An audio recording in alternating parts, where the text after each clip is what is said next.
Hello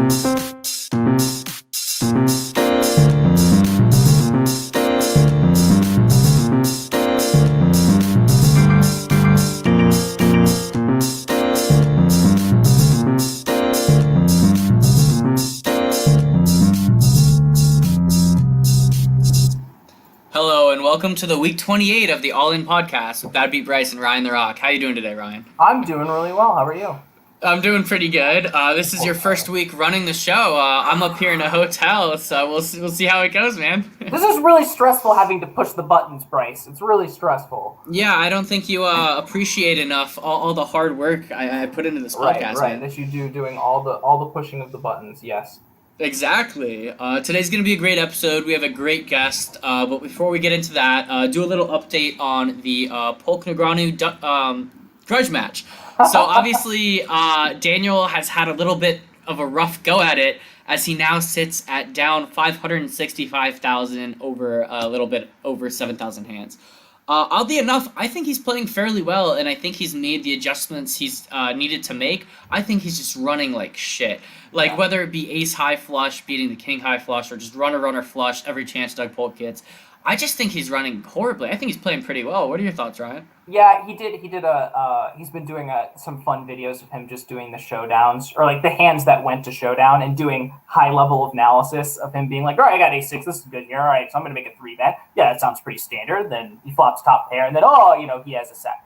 And like, yeah, Bryce, you and I have both had heads up, no limit, hold'em sessions that have gone like that, where your bluffs get called every time, you can't get value with your good hands, and every time you show up with the goods, they have something better. And It is a rough combinations of things, and people are like, wow, how did he lose all that in that amount of time? Like, he must be bad. No, that's part of the variance. That's 100% part of the game. And he's really not down that many buy-ins. It's very much surmountable. If anything, of the challenges we've seen in the last year, any Phil Galfond challenge, you can come back. But yeah, I'm pretty impressed by his play, and while I think Doug is probably going to win, I hope to see Daniel claw the hole a little bit, run a little better. And other than that Jack-7 hand, it's not like he's really spazzed off. He's just gotten it in. And I think this match has been good for poker. In a lot of ways. I think it's been really good for poker. Previous All-In podcast guest, Jonathan Little, has been putting out a lot of really amazing videos on his YouTube channel, doing breakdowns of the hands as they go and showing you the GTO and like how these guys are thinking. And it's just been amazing. I think this has been really amazing for poker, like this format. And I like to see how both of them have handled themselves. Like, before the match, I think Doug was, excuse my French, but kind of a dick. And he's now applauding Negreanu's adjustments and his plays. And obviously, I think it makes sense to not want to show all your hole cards, because Daniel's team could, like he said, just go and make all the proper adjustments. Like, he is human, and he's not going to play every single hand perfectly. But I like that they are producing content and showing us their thought process through these huge hands. Absolutely. Pretty big pots, 100K plus pots. People like to see them. It's craziness. But the other thing we want to discuss before bringing our guest on is how there's a second main event this year online. How do you think that takes the prestige away from the event a little bit? Do you think there's going to be as many registrants? How do you feel about it? Yeah, so I'm not as well read on this as you are, other than the fact that I saw a video about it, and it's hard, because how are you going to have two World Series main event champions? And I think the guy who originally won it, and whose name I can't remember off the top of my head, he tweeted out a photo of his certificate saying he is the world champion of poker for this year. And I believe it was signed by Daniel Negreanu, and was like, what do you want me to do with this? Like, is this null and void now? And I don't know. I don't think it's worth it. I don't know why they're doing it. It doesn't make a lot of sense to me. Like, what do you think is the point of doing a second main? Yeah, I don't know. I think the people are left wanting a little more, and I don't know if you read up on it, but they're going to do the final table live. Live. But the thing I don't like about it is the final two, they're giving equal amounts of chips, and then they're just playing for another $1 million. That's never seen before in a main event, and I honestly think it's pretty stupid. And yeah, like, I hate that. I do like that they're having the final table live and that we'll be able to see that. But the fact that they're making the final two have equal chips, I just think is so Wow. dumb. Like I can't even Wow. imagine how the I had players are heard gonna play nothing. when it comes to 4 or 5 handed. Like they're just gonna play survival, and I think it's just not gonna be. While obviously people are taking in IC implications on a final table, this is just completely different. Yeah, Like and also depends on who's there, you know? Like, let's oh, say a 100%. satellite winner who's winning, you know, money that they've never seen before in their lives is going to be very incentivized to fold all the time in the top four just to make one money jump. So I Yeah. agree. Like, the dynamic of the last four is going to matter a lot because that could drag on for a long time if the stack sizes are, you know, one guy has a lot and the last three don't have that much. I'm so curious when they made the decision for the final two to be like this. I wonder if the Ooh. matches, like, I think they got a lot of coverage, like the World Series of Poker, like the Antonio Esfandiari Phil Hellmuth match. Like, I think that Yeah, got pretty good coverage and people yes, it liked. did. So I don't know if people just have the feeling that we love heads up and just love these battles, and if it's just for TV publicity and trying to further promote poker as a whole. I'm not sure, but I don't like it. I am glad that the final nine's live, and that'll be Yeah, I am too. a ton of fun to watch. But yeah, how do you feel about the amount of registrants? Obviously, only 2 states, New Jersey and Nevada, other than international players, can play. But how do you feel that the playing pool, how big it's going to be? Yeah, I mean, it's going to be what it's going to be. The people who are willing to go to those places to play those events are still going to go to those places to play those events. So, do you think the field will be tougher because it is online? Because obviously, a lot of, let's say, like, I don't know, whether Recreational. it's rappers or celebrities who just decide to go fire, do you think they're not going to do that online because one, Yeah, they feel like they won't have the clout, and two, just like the overall experience and environment they won't enjoy as much? absolutely. Absolutely 110%. This is, you know, the people who, I don't know how many people show up to the main event as like a vanity event, but I mean, I think you are going to lose out on those people who have that kind of money to toss around and want to come to say, I played in the main one time, because you'd 100% want to do it live. You know, the Absolutely. people who would travel to play in the main, obviously, it's going to be a much lower level than you would have during any normal live tournament. But, Hmm. you know, it just doesn't make any sense. I don't know why you have a second one and it's still online. And the only difference is that you're doing the final table live and then you're going to give the two people heads up 50-50. What? Weird. I think this is just a cash At in. least it's another million. Oh, But yeah, yeah, at least hopefully another next big year we tournament. have live and we don't have to worry about all this online BS. But without further ado, would you like to introduce our podcast for the week? Absolutely. Introduce our podcast. Introduce that nice guest. Podcast guys, I Yes. misspoke, Ryan. This week on the All In Poker Podcast, we are proud to present a fantastic poker streamer and content creator from all the way on the West Coast. Michael Loncar has become a professional poker player, has been a professional poker player for over a decade, with hundreds of thousands of dollars in both live and online winnings. Coming from a similar background as previous All In guest Jonathan Little, Michael rose to the poker ranks by crushing low to eventually high stakes sit and goes. Please be sure to subscribe to Michael on his Twitch and YouTube for great poker content and his social media accounts to keep up to date on how adorable his 3 kids are. I'll be sure to link all that stuff below. And without further ado, let's welcome Michael Loncar to the All In Podcast. Hey, what's up, guys? Wow, that was an awesome introduction. Thank you so much for having me. Appreciate it.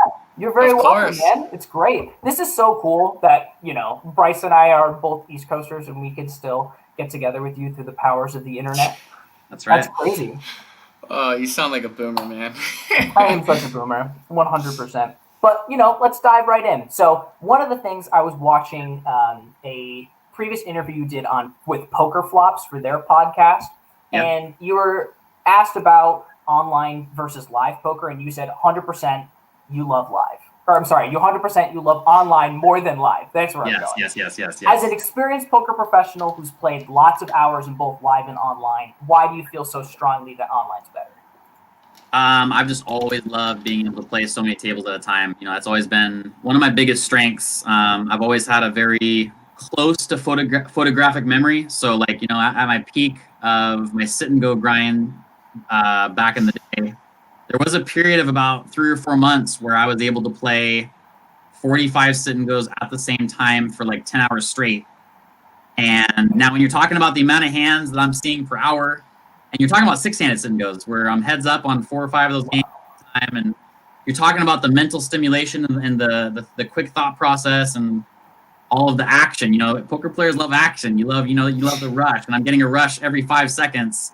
And now, fast forward to post Black Friday, where I was forced to play cash games for a living for a while, and it's like, oh my god, I have to play like 30 hands an hour here, and like, you know, figure out what to do every 3 minutes in between hands. And obviously, it's fun to talk. I'm a very social person, so there's obviously things I love about the live game, with, you know, drinking and socializing, and you definitely meet a lot of characters at the poker room. Yes. I've got a lot of crazy stories, late night back rooms, and all sorts of stuff. But just being able to be in the comfort of my own home. If I'm not on stream, I can be in my underwear, playing 12 tables, watching a movie off to the side. Don't have to leave my house. Don't have to wait in line. You know, there's a lot of perks to it. So I've just always loved the online grind compared to the live grind. Yeah, that's totally fair. So you mentioned obviously just the ability to play more hands, but do you find live or online to be easier or more difficult for you? And do you feel like almost uncomfortable live at all, or is it simply just the ability to play more hands, more profitability? Let me be clear. Live is way softer. Like, it's way easier. Okay, I figured. If you're a live pro and you play nothing but live, even live tournament players sometimes kind of catch me by surprise at things they do. I'm like, oh, like. You know, and especially live cash games. I mean, live cash games they're just flat out the easiest way to play poker for a living. You know, it really doesn't take. You don't have to be a super world-class player to play poker at a live cash game setting for a living. I have a few friends, acquaintances that I like to call super nit crushers that, you know, are very disciplined. They play a few hands an hour and they punish people for not paying attention, that they haven't been playing a hand every few hours, and there's just one guy at the table that pays them off, and they cash out and they call it a day. And wow. It's And this a way to make a living. Yeah, I don't know if I can live that way. And so, I mean, it's definitely, there's a lot of people that always tell me like, oh, I crush live and I get slapped online. And it's always, you know, the Scotty Wynn type of guy, you know, that really relies on physical tells and talking to people and manipulating people. And live poker is definitely a big time feel game, especially when it's a chatty table and it's a cash game, everyone's drinking. Like, there's a lot of physical tells you just can't, you know, capitalize on in an online setting that you can in a live setting. And if you're an online pro, you have a great strategy to your game. You have a great fundamentally sound game. You really don't have to have a great fundamentally sound game to be a great live player. Even in tournaments, you really don't. I mean, you still have to have a good fundamental game, but not as much as online, because online, you know, you depend on betting patterns and just playing hands the way you should. Whereas in a live setting, you can kind of get away with some stuff and talk to people and manipulate them, and you see the guy's hand shaking across the table, and you get that live tape. You get that live tell you just don't get online. So yeah. I always have mad respect for guys that crush online and live over the guys that just do it live, because I don't really know where you're at if you're not crushing online. Let's be honest. Yeah, absolutely. Makes sense. A lot of money to be made online. So into our next question, what exactly inspired you to begin streaming? As someone who is getting into streaming a little bit, I am curious. Does trying to be entertaining ever distract you from good play? Rampage Poker was roasted during his bracelet win for interacting too much with his audience. Yeah, so that's a big thing. Like, I would say the first, maybe the first even, I was going to say 3 months, maybe even the first 6 months of me streaming, like, definitely affected my game. Like, I was making a lot of calls on the river that I would normally just fold, because I'm like psychologically like, oh, people are going to call me a nit here, you know, because like I'm folding the third flush here, but I know I'm beat. So like, and then you start to like think about how people are going to look at it. And it's a whole psychological aspect that I wasn't prepared for. And once I started, you know, just like riding a bike, once you start doing something over again, okay, I'm going to block out my mental space with other people and just play my game, and just be prepared for whatever people out, you know, what do you call them, the keyboard warriors or whatever, chat pros, whoever the chat pros say in the chat, let them say whatever they say. I'm gonna play my game, and after a certain point in time, I definitely let that like not affect me anymore. But to answer your question, why did I start streaming? So let's rewind to like 2000. It was like 2016. I was living in Costa Rica for a little while, and I was living with a friend of mine, Francis Anderson, who's a very, very good tournament pro, and David Peters is one of his best friends. David Peters came into town with his crew, and played the Scoop series with him and a couple other guys in our condo for a couple of weeks. And, I'm kind of a ridiculous character, especially when I'm just, not on stream and just, having some drinks and just doing my thing. And I'm really loud. I'm really kind of outrageous when it comes to like, deep spots in tournaments. And David Pierce himself and a couple of friends like, yo, you need to start streaming. You are so entertaining. You're ridiculously funny. And just the things you say, like you'd be great on stream. And I just didn't think it was worth it at the time because I just thought like, oh, I don't want people to see how I'm playing. I don't want people to catch my strategy. I feel like if people watch me play, they're just gonna be able to pick me apart. And so I just didn't even give it a second thought to stream at all. And finally, at the end of 2018, I decided that it was basically, I had my biggest win of my life on America's Card Room January of 2018, my only 6-digit win. It was a $265 buy-in, $1 million guaranteed, and I took it down for $138,000. And I reached out to America's Card Room a couple months later and said, "Yo, I've got a social media platform. I took this down. I'd love to work with you guys." And so they flew me down a month or so later to commentate their live cage event down in Costa Rica, which is a 5K tournament cash game hybrid, awesome event that they were running every 2 months before coronavirus. And am I not mistaken? Ryan DePaula was in that. Yes. Yes. Yeah. I played him with him a little bit ago. Yeah. He's I've definitely heard your commentary from that in one of his videos. Yeah. That's awesome. Yeah. And so I did commentary, and obviously, developed a little bit of relationship with some of the guys at ACR. And started talking with them. And later that year, I reached out to them and said, "Yo, like, what do I have to do to become an ACR sponsor pro? Because that's what I would love." And they said, "We really think one of the biggest things you could do is to start streaming." And I said, "Okay, well, then let's get it going." So, it took a little over a year of streaming, and had some success and gained some popularity on Twitch, luckily, and gained some momentum. And here I've been a sponsor pro now with ACR for the last year, and that's awesome. Good for you for having the initiative to reach out to them. Right. Yeah, thanks, man. Yeah, it's just I just love, like I said, Black Friday hit 2011. I'll never forget it. I was down in Coachella. I was living down near Coachella when I was there in 2011. It was like noon. Like had a condo 30 minutes away from the concert field, and had a bunch of friends over, and we just got down there for the day. It's noon. We're drinking, smoking, and I get a phone call from a friend, a very good friend of mine in LA, who's a poker pro, and I'm not gonna pick up. I'm in a concert, I'm having fun. He texts me, he says, "Yo, this is really important. Call me." So I call him up. He says, "Okay, Poker Stars Ultimate Bet, they just got shut down. DOJ, la la la." I'm like, "What?" Like, totally ruined my Coachella weekend. I'd say. And over the next few months, I ended up flying back and forth to Vegas, played nothing but live cash games for a few months. I just hated it. Just hated it, man. Moved up to Canada to play online poker for 6 months, came back to the States, and then played nothing but cash games, live cash games for 6 years. And even though it did well, I always like, man, when is online poker going to come back in a big way so I can play online again and really do well? And obviously just America's Card Room has been growing and growing and growing and growing over the last few years. And when I hit that big score, I told myself I'm going to refocus my energy back into online tournaments over cash games. I would say cash games are probably my best game, but I just love tournaments much more. I love, risk a little to win a ton today, and just the competitive aspect of like being the champion, and just all so much. So I'm just, like I said, I'm so happy that America's Card Room is allowing me not only to be a sponsor pro of theirs, but more importantly, allowing me to do my thing online. And especially now, I just got married a couple years back, and now it's really nice on top of that to be able to stay at home, play online.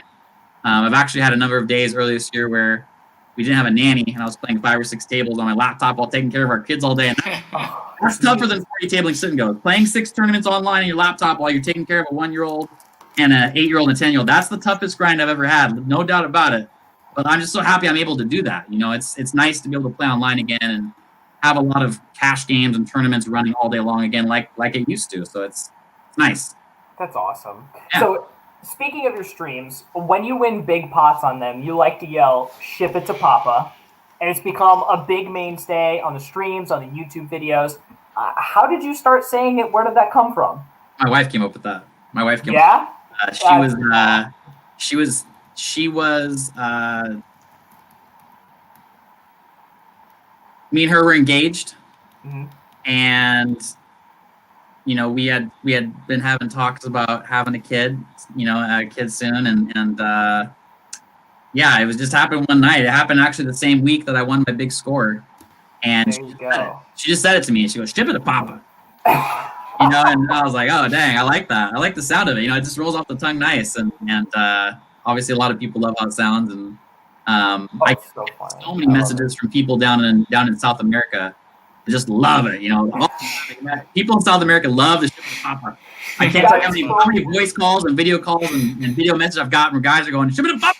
Ship it to Papa." They love it, and obviously here in the States even it just. Yeah, so my wife came up with it, and that's amazing. It just stuck. The it's a good catchphrase from the South America. That's incredible. So this next one's a token question of ours that has definitely gotten some interesting responses. It's pretty open-ended, but normally sparks a memory or two. What is the craziest thing you have seen occur at a live casino? Oh man! Some maniacal laugh there. I don't know what's coming. It sounds like you've got something brewing in your mind. A few things. I saw a guy pee on an ATM machine once. That's a good one. Nice. Literally whipped it out and just peed on the ATM machine. Just blacked out drunk, super upset, lost a big pot. Women started peeing on the ATM machine. That's what I do. Spit out some, maybe. I've seen a lot of stuff. Geez, that might be that's probably the topper. I'm not sure I can top that. That's up there. Yeah, that's up there. That's gotta be my number one. Probably another thing I saw one time. A guy. Again, it's the drunken night, morning games where people lose their minds, and a guy lost a big pot and just started taking his clothes off. Like took his shirt off. Started taking his shoes off, and we're like, "Yo, what are you doing?" Like, what are you doing? And he didn't know what he's doing. He couldn't even talk, and it was just like he started taking his pants off, and then like, okay, so over. I've seen some things in my day. Wow, I don't know if I've ever seen someone so drunk they just take off. It's always the crazy drunk games. That's when the crazy stuff comes. Get me in those games. Seriously. Dude, that's so funny. So one of the other things, so you already talked about your story about how you got that ACR sponsorship, but one of the things that comes with that ACR sponsorship is you get your own emotes. Oh man, that's so awesome. I couldn't. Oh man, yeah. That must not ever get old.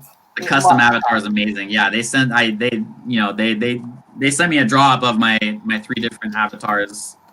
Right when they made it, and I was like, oh my god, this is like, obviously everyone always asks. That's one of the most common questions I get on my stream is, how do I get my own avatar? It's definitely surreal, definitely cool. Another way to say it is very cool. Oh my god, dude, that must be so fun. Yeah. I see everyone using the Daniel Negreanu ones. I didn't realize that it was all ACR sponsored pros get the emotes on, and so I always watched one of your videos and I saw that. I was like, what? That's so cool. Very cool. Very cool. So our next question is just, who did you look up to as you began your poker career, and who is your favorite player now to watch? I always loved Patrick Antonius, man.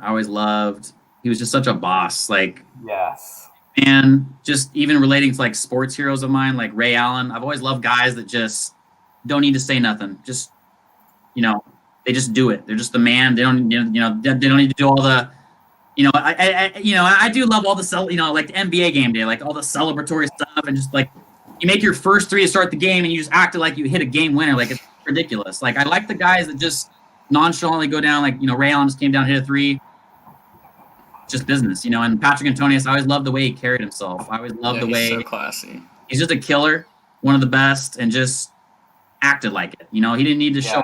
He didn't need to say I'm the man. He doesn't need to celebrate. Just so cool, so collected all the time. I love his persona.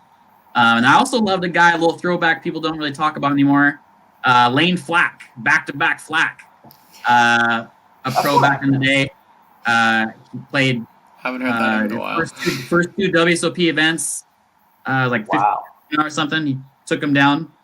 And He's the opposite of Patrick Antonius, very flamboyant, very talkative, Very flashy. big personality, likes to talk to people when he's playing in a hand. And I just always loved, I actually met him one time outside of Rio, like 2011, and just an awesome kind of guy you want to hang out with and have a beer with, and just a cool, laid back, relatable guy. Yeah, that's awesome. Speaking of people to have a beer with, Patrick Antonius did a live game. It must have been a couple of years ago, where it's like a big high stakes game where he wanted to like throw it back to the old ages of poker. And God, he got his crazy friend. What is his name? I can't remember. The bald guy. Oh, Ziggy? Ziggy, thank you. Yes. Yeah. And he shows up and like he does a shot with Joe Stapleton right before they go on, and like these guys are just smashed for like 4 hours playing PLO. And like it is the funniest stream I've ever seen, because Patrick Antonius talks more than you've ever seen him talk. I have not seen that. Drunk. Yeah, I will send you a link. It's really great. One of my favorite quotes of Patrick Antonius, an old interview he did, you can find on YouTube somewhere. They're in his house and they ask him how much his Aston Martin costs. And he says, $300. 300,000, obviously. $300. Oh, I'm gonna pull that up right after this. Oh my God. I've never seen that man get emotionless when he loses a pot, and he has like very dry humor that's just amazing to watch. Yeah, he's a boss. Yeah. He's a boss. That's a good choice. Do you have one more question, Ryan? I've got one last one. Go for it, and then I'll. If you could give one piece of advice to any up and coming poker players, what would that be? Bankroll management. Bankroll management. Bankroll management. I mean, back to when I was 18. Playing for the first time, I put $50 online. Broke high school senior like we all were. Lost it. Yeah. Saved up $50 again doing chores and stuff. 3 weeks later, put $50 online, lost it. Third time is a charm. It's a real thing. I put $50 on for the third time when I was 18, and I slowly built it up to $3,000 over the course of a month. You punted in a day. And then now I'm playing $600 buying cash games with a 3K roll, inexperienced player, aces versus kings, and just monkey tilt, lose it all in one night. Soft ears. Oh God, no. Never playing poker again. La la la la la. And then I did the exact same thing a few months later. Built $50 3K and lost it all in one night. And I actually didn't play poker for a year. And then I got back into poker when I was 19 and took off. But looking back, if I just would have continued building it up slowly, I would have probably been way ahead of where I am now, because I would have been in the game that much earlier and built up a roll that much earlier. And that's the most common reason I see friends of mine go broke. And it's hard. It's hard to be that disciplined and say, okay, I'm not going to take a shot in this juicy game over here where everyone's drunk and the fifth of my bankroll. You just got to be so disciplined and really like set rules and stick to them. And that's so hard to do. And build up slowly. And you really can't go wrong if you're a good player if you do it right and manage your money off the table. And that's another thing too, is like something that held me back was I was so disciplined on the table, and then off the table I just spent my money like a madman for years. Like I was living like a millionaire. I look back now, I'm like, God, I can't believe the amount of money I was spending on just anything I wanted all the time. Expensive cars, just ridiculous stuff that I would never buy today with a much bigger bankroll. Being disciplined off the felt too, and that's a big thing, because like especially when you're young, when you're 23 and playing live cash games, you win a big tournament, you win $2,000 in a night. Let's go party and drop $1,000 on my friends and party. I mean, that's the stuff you got to keep it down and be as smart as you are on the table with your money as you are off. And that's another very common thing I see. And I was one of them when I was young, not being smart with my money in real life off the table. And really, I try to tell my friends now, a couple of young friends of mine that are trying to play for a living. I say, yo, like, you know how upset you are when you lose $500 playing poker? Try and look at it as when you spend $500. Try and look at it as a poker loss, and you have to look at it that way. So, right, just being disciplined, being smart, bankroll management on and off the felt is massive. And then, work on your game. I can't believe how much coaching content there is now out there. All these trainers. Yes. Giving all this available, material. a lot of it's for free. You could get or $5 a month or something. Like, there's no reason to not be learning and absorbing all of this content. I don't know when the word study came around in poker, but like literally 3 or 4 years ago, I had never even heard someone said I'm going to study work on. It's going to go study now. Like, what? Study?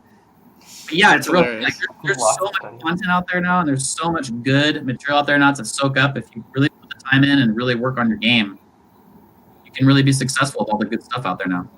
Yeah. Absolutely. Well, speaking of being successful, Bryce had a horrendous spot the other day that we need. We need some help with this. Let me. I got absolutely roasted on my poker story. I posted this hand. Got called all sorts of names. I will tell you after the hand, but you can probably assume. So this is what is the event? It's Why the did you put Special in K. Bruce? That's just tilting. Yeah, I did do it to you, didn't I? It's the Special K 200K toughest spot of the month. Oh my goodness! So here we are. I'm sorry. Say that again. Poker Bros. Poker Bros. Yeah. Bros, okay. Yeah. Action folds around. Pretty Bryce, soft. who raises it up to 2K at 400, 800, which I love the sizing pre-flop. So Pretty far, standard. so good. Okay. we get a flat from the small blind and the big blind, and we go to a flop, Okay. and it checks to Bryce, who bets 3.2 into 6.9, Okay. which is interesting. And then the small blind check shoves all in, Oh my god. and the big Wait blind for it. check shoves all in. And here we are. So what do you think? So I mean, yeah, if you want a minute to think, I can try to explain a little bit of where we started with this and kind of how we got to where we are now. Okay. So we after this happened, Bryce got a lot of smoke from a lot of different people about this hand, where they said it was pretty nitty of him to fold here. Yeah, And- I ended up I folding. don't need to talk about anything. It's a call. Well, see, and honestly though, like, I'm not gonna lie. Like, if I was in this spot and this is like a really big tournament to me, like this is like a high stakes, like shot taking type of tournament, and people say, this is a common debate I have with friends and other pros, and we talk about all the time, is like, once it's a buy-in, don't think about the money, but like it does matter if this is a massive buy-in, it does matter. It is going to influence my decision a little bit. If this is maybe like if this is a $2,650 Venom on ACR for me, like I'm not going to like this spot as much as I'm going to like it in a $300 Sunday tournament where I'm going to re-enter if I'm wrong. So like that's another Absolutely. big part to talk about. The small blind shove isn't super concerning to me. It's the big blind. I snap exactly if what the we were small talking blind about. jams. I'm snapping him off all day. The All big blind's day. concerning. That's concerning. That's where the concern is. I'm not concerned. Like the small blind could have so many hands, so many diamond draws. Yeah, there's so many draws out there. Especially the check raise all in. To me, that's the check raise all in for the small blind right there. That's ultra fishy. I don't care what you have. Like I agree. it's a Right. fishy shove. If you have a set, it's a fishy shove. If you have a diamond draw with Jack 10 of diamonds, that's a fishy shove. Right. No matter what he has, that's a fishy. But with the big blind calling, now we got some concern, right? And that was the Absolutely. thing, is when I was running the numbers and I was like pulling together like hands that we beat, hands that we don't, the equity against those ranges, and I was running like what the math was that we needed to call. So we need like somewhere around, we're getting like a little bit worse than 3-1 on a call here, I think. Mhm. And so, you're gonna have to be right somewhere around 20 to 25% of the time. And the only way you could get your odds to be good enough to call is if you gave the big blind a singular bluff hand. If you give him ace-9 to his range, that brings the percentage up high enough where you can call this profitably. But that was the problem, was that without any history on either of these people, how can you say that he has ace-9 in his I think range? I overvalued holding the king of diamonds in my hand, and I think I overvalued the short 45 minutes of analysis I had on the big blind, who had been pretty nitty. The small blind had been a little fishy. I'd been playing a ton of hands, V-pipping really high, so I really wasn't concerned at the small blind at all. But when the big blind puts in the call, I figured the small blind could have just a plethora of hands. He could be fish shoving ace-9. He could have a ton of diamond draws. He could have 10-jack offsuit. Like, he has so many hands. But when the big blind calls, I just had the feeling that it was 8-9 or a set, and I know that's putting him on such a narrow range that, and then holding the king of diamonds, I just felt like I blocked. Do you think it is a different story if I'm holding pocket aces with the ace of diamonds at all? Is that actually a worse holding than pocket kings, or do you feel like it's literally the same hand? No, I think it's honestly better to have kings than aces. Yes, here I agree. because I there is agree. going to be a lot of like I would expect the small blind to show up with like ace blanket diamonds quite a bit. That's going to be There's a lot of drawy type of hands he's gonna have. I think you just got to get this though. You just got to get this spot. Like you just got to get it. And like I said though, like if this is the WSOP main event, probably gonna fold. But anything outside of an outrageously high stakes buy-in tournament, like any tournament I play on Sunday on ACR, or any tournament at all, I'm getting this spot. I'm really not. I'm really not even gonna think about this. Really. Yeah. Like, Yeah. we're gonna get Okay. I had so many different polarizing opinions on this hand. Jonathan Little said call. I put it in Blake Eastman's poker pro group, and they're all like, "Oh, this just feels like a set." I'm like, "Okay, yeah, it feels like a set, but like I need more than that. Like I need some more analysis than that." But yeah, so I end up folding, and the small blind had Jack 9 offsuit, and the big blind had offsuited Ace 9. Okay. Yep. There it is. Yeah. And he would have turned the king as well, which was the grossest part of the whole thing. So this is the number one way to look at this. I wish we would talk about this a little bit more. You flipped it up, but the small blind has a massive range. That's just a massive range. I put him on just a massive range of hands. I'm not concerned about that at all, like you said.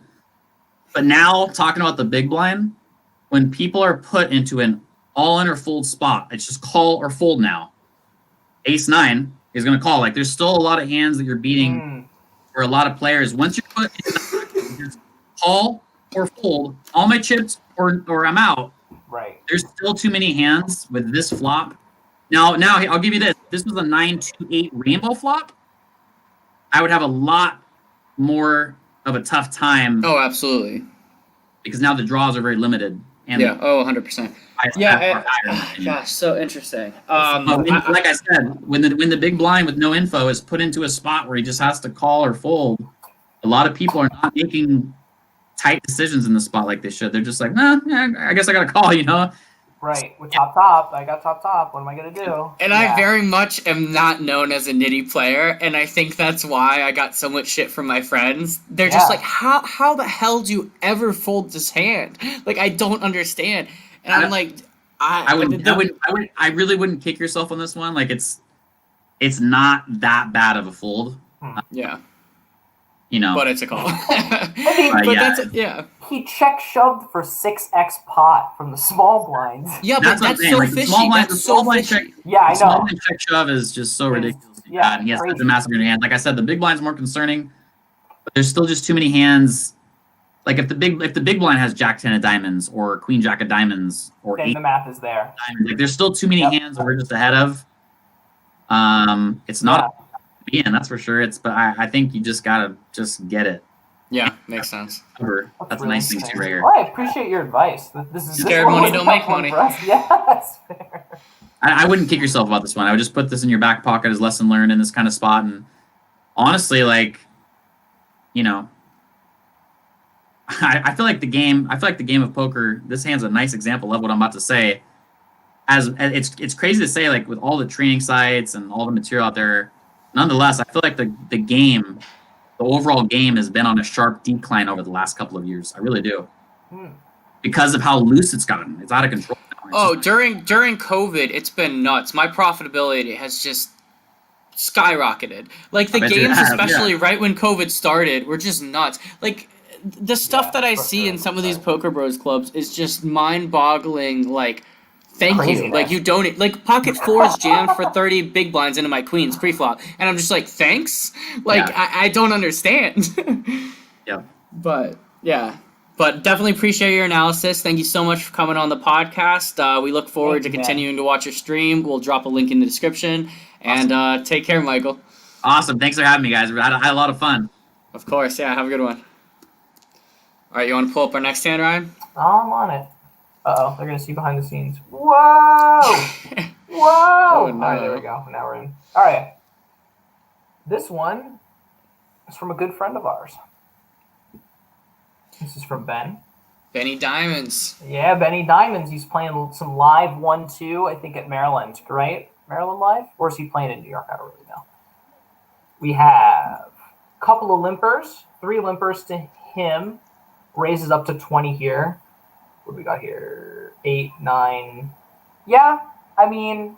I like it. I actually don't see Ben making plays like this all too often from when I've played against him. So it's good to see him especially live, if a lot of these people are just like super stationy, I super love this sizing because you're going to get absolutely fabulous odds if you get called in a bunch of spots to make a crap load of money. Yeah. Yeah, I think maybe online this is different, but live with a bunch of weak passive players, yes, you should be raising big from the button with this kind of hand. So I like it. Okay, small and big out of the way. And look at that. We get 3 callers. Spectacular. Okay. Oh, that's a good flop. Hello. Okay. I'll take it. See, check. George just texted me and asked why the stream is not up. I hope we are streaming to the right location right now. I will check on that, but let's I think we're streaming to the right location. So, gotcha. All right, never mind. We're good. Checks to him. He bets 40 into 80. Half pot on this board with a bunch of limp callers. What do you think? Considering there's 4 people in the hand, I don't mind it. While I know you probably would go a little smaller, I don't want like. I don't think you can go any smaller 4 or than 5 half to pot call. 4-way. What'd you say? I don't know if you can go any smaller than half. Yeah, no, I don't think Yeah. you should be. I know you like to size down flops, but I like this sizing. I think you could even argue for going 45 or 50 here. But I think it's fine. Goodness me. Why is it doing that? Hello. Oh my. We're gonna click away for a second. Oh no. Oh no. I give Ryan the reins for one episode For and one everything episode and everything hits goes the awry. fan, man. All right, let's run it back. Yep, let's get back to where we were. So Ben bets. Oh wow, we get min clicked back with 150 behind. I don't like this, but I'm not folding. Hijack jams for 280. Now I'm just not folding. Yeah? Is that too nitty? I mean, yeah, like, now I'm folding. I don't think there's much analysis to be had. Yeah, we've got a flush draw. We could be crushed in the sense that someone could have ace-6, ace-7 of diamonds, where they've got a gutter, as well as we're just drawing to a king or a 10. And that's like best case scenario.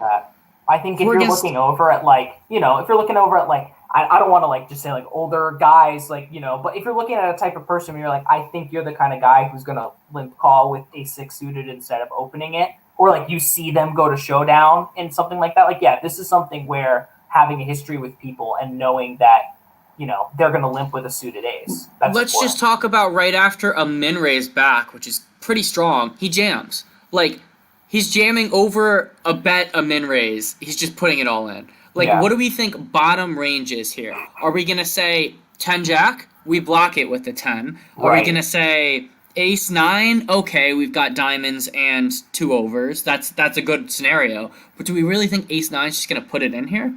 Maybe. I don't think it's the worst jam in the world. But after a min raise, what do we think is min raising?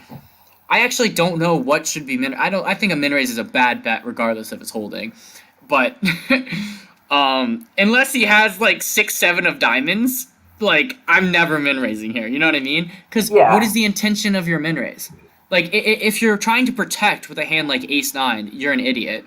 If you already have a made hand, don't you want to charge a draw a little bit? Unless you have a draw plus a made hand, such as 6, 7 of diamonds, I do not understand what the heck the low jack has here. Yeah. Or, like, I just think that's a bad bet. But at the end of the day, I just think we have to fold. Because we could be up against a better draw, and I just think it's so strong to be jamming over this. Maybe I'm a nit, maybe... I don't know. I mean, if you want, like, the math, if we're saying that there's a good chance that we have the best flush draw, then you have 9 outs. 9 outs, 2 times, so 9 times 4, you get 36% equity. So, I mean, if both of these guys are calling, and let's say one of them has 6, 7, and the other one has, like, top set, then, maybe you do have the right odds to stick it in here. But, if you're not thinking, gamble, time to get wild, I want to put my money in as a 36% dog, it's a fold. Yeah. I'm assuming we put them... Oh, we do fold. Good fold, Ben. Yeah, Ben, good fold. 6, yeah, I like a min raise with 6, 7 of diamonds way more. I think you need to protect your hand a little more. But go off. Diamond in hand. I mean, it looked strong. What does hijack have? Do we know? No, I think because it was live, hijack. Well, that's a great question. I think hijack should have to show because he was the jammer. But no, I don't have his hand. Unless low jack just flips over immediately. I think that may have been what happened. Or Ben just didn't see the hand, whatever it was. Yeah. But Yeah. I like the fold. I like the bet. I like the raise pre-flop. I think you played the hand pretty well, Ben, and good job laying it down. I think I just don't think you can call there. Did the diamond get there on the river? That's a good question. Oh wow, he would have made the straight. Ah, that's Oh, so sick. No. You can't. Yeah, you had the backdoor straight draw, but you Yeah, it you does made add the right that fold. extra couple percent. You do. All right, we got. Is this our last hand, or do we This have was two our more? last one. This is All it. right, good old WV King. Yes, big shout out to WV Poker King for sending us some hands, much like our friend Curtis and Ben. If you want your hand to be featured on our podcast, be sure to comment it below. Just put it in our comments, send it in a DM to Bryce. Do one of those things if you want to end up on our screen. So, here we go. West Virginia Poker King. This is a straddler. We have a limp from under the gun. Wow. 3 limpers to him. He opens to 40 here. So we got 1, 2, 3, 4, 24 plus 4. So we got 30 in there. I like the way this kid plays, man. I can't be calling him a kid. He's got like 8 years on me. But yeah, I like the way he plays. Yeah, I mean, this is a home game. I think we can expect this to be a different environment than a casino as well. So I think this is pretty standard in a casino anyway. I think this is pretty standard in a casino. So we get big blind calls. That's just interesting. That is interesting. Yeah. And the hijack calls. Oh my god. Flop the nuts. Okay. This board has to pair, or this just like is a sizing question. Check. What? Okay, so he leads for 25. What do we make of this? Do we think he's leading? Oh my god, this is just such a freaking interesting board. I personally, gosh, what am I doing here? Because, okay, if he has a hand like King 10 with the King of Diamonds, I think this is an interesting bet, but, like, do we want to raise? And do we think King 10 of Diamonds calls us if we raise to 75 here? Well, King 10 I think with they the do. King of Diamonds. Queen 10, Jack 10 with Diamond, like, I think they call. I actually think we can raise this some percentage of the time, but also we don't necessarily want to... The pro might call, you know what I mean? He might have a Jack and call, you know what I mean? Like, just with a gutter.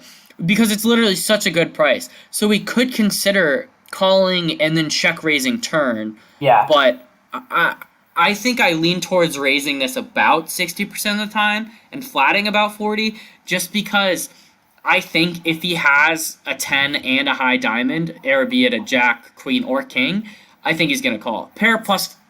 Or, yeah, even if he has an 8. He has so many... As long as he has a high diamond in his hand, he'll call. If he's a straight, I think he'll call. Here's the problem.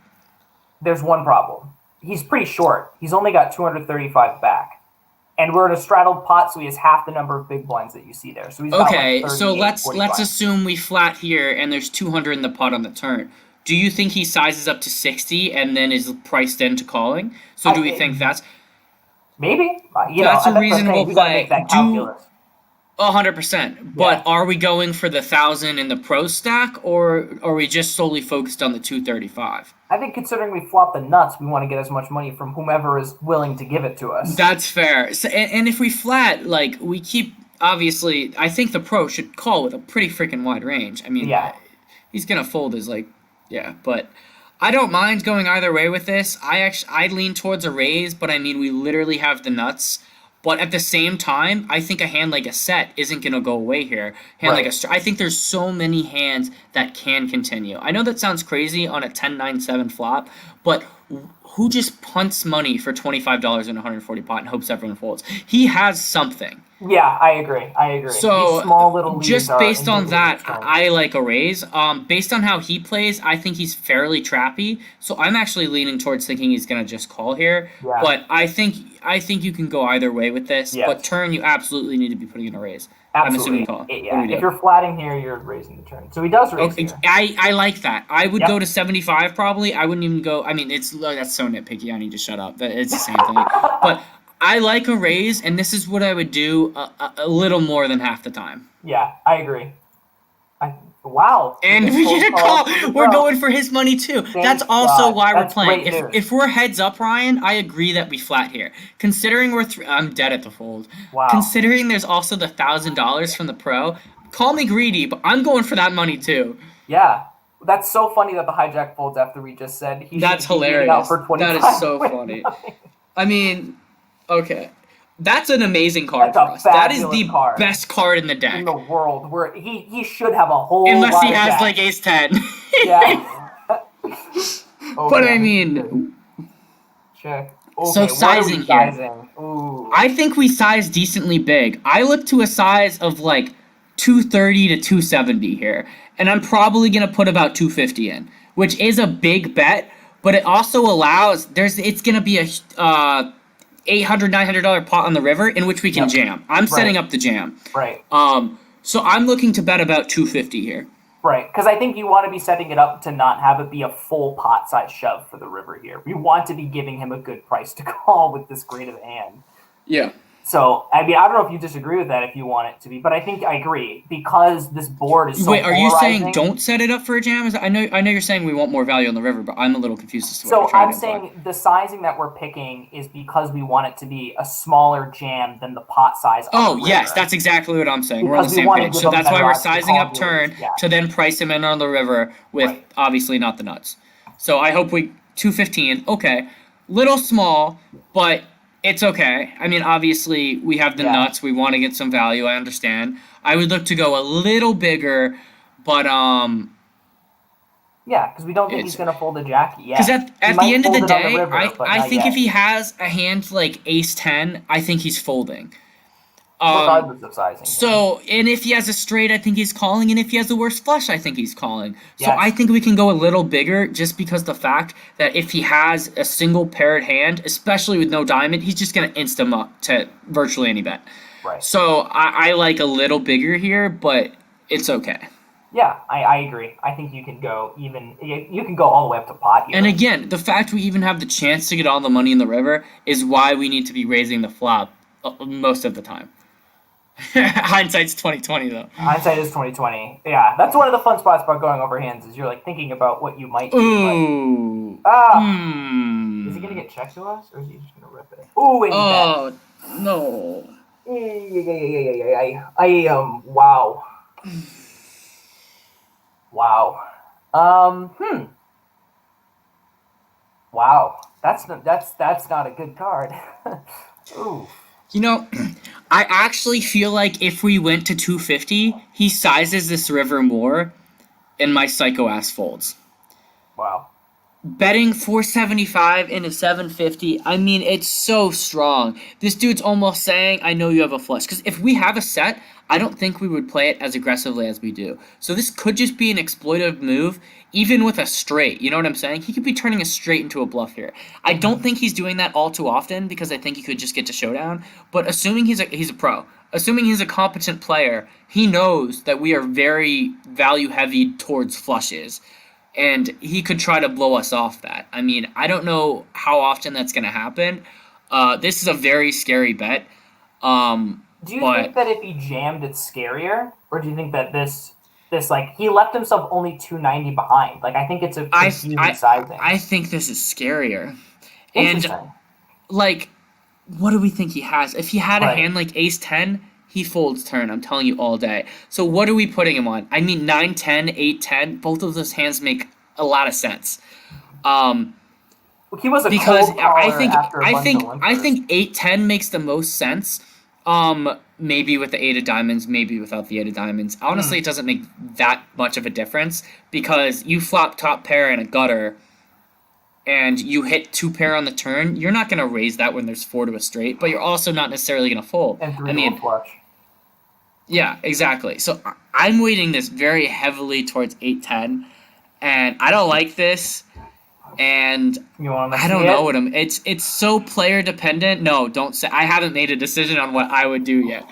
I'm in the tank. I'd be talking to him too. He does have 100% bluffs. talking to him. If he's a recreational player, God, that makes it harder because a rec player might just freaking jam a straight here and be an idiot. But Like I Queen actually Jack. think I fold to a rec player. I really do. But to a pro has more bluffs. Yes, I agree. I don't think we're good, but I think I'm calling. We're too top of range. I think I'm calling. It's too exploitable. If we're folding this, he can bluff us off our hands too often. I'm flicking in the call thinking I'm bad here. Yeah, and you know what the fun part is? We actually don't know. We have to ask our friend, to West Virginia Poker King, to come watch He this didn't video. tell us? He didn't tell us. He said, No! call here. How are you going to leave me on that That's what I cliffhanger? said. We're going to leave you guys on that cliffhanger. What? And You have cannot him, tell him do he has me to like comment it below. He's gotta come I'm watch this video, asking. and he's gotta comment below to see what the hand was from the big blind. One hand. second. Let me attempt to find it. You just keep talking. No, I talking. have the thing that he sent. It's to us in possible the he chat. sent something under it though. Let me find it. Gosh, 1 second. So while Bryce is shush while you're looking. So while Bryce is looking for that, take a quick second of your day and scroll down right below this wonderful video and hit the subscribe button. He doesn't say. Yeah, he doesn't. Told you. Go down and hit that subscribe button there. It is big and red and free, and it helps us out a lot. We need to be picking up them YouTube algorithms so we can be getting out to the masses. So please, that helps us a ton, and it takes less than 2 seconds of your time. Please do. Well, Bryce, Also, I might be firing up a live stream poker game in the DMV area. So if you're interested at all or know anyone who is interested, please slide into my DMs. The name of the stream has yet to be announced, mostly because I don't know what it is. So if you have any ideas, please hit my line. Gonna try to do RFID reader. I think that costs only about $1,200 or so. Yeah, only so that would be $1,200. so sick. Ryan's probably going to commentate. Might get my boy Chad Hoffman to commentate. It's going to be dope. You're not going to want to miss it. And yeah, can't wait. It'll probably be 2 or 3 months before that's launched. But yeah, in the meantime, keep sending us hands. Hit that like and subscribe button. If you have any ideas for guests or if you'd like to come on our show, feel free to reach out. And yeah, another great episode. Thank you so much to Michael for coming on. Thank you for everyone who watched. And we'll see you next week.